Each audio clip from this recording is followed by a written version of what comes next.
Hello guys, in this video I'm going to show you how to turn off the in-app notifications on the Pinterest app.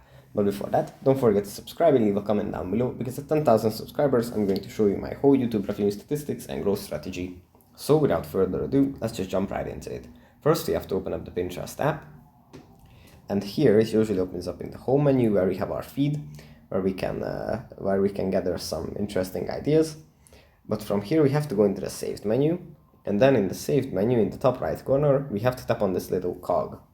And then in the pop-up list, we have to go into settings. And in settings, we find notifications. Here, if we tap on the on Pinterest button, we can turn off the notifications that we don't want to receive from the app.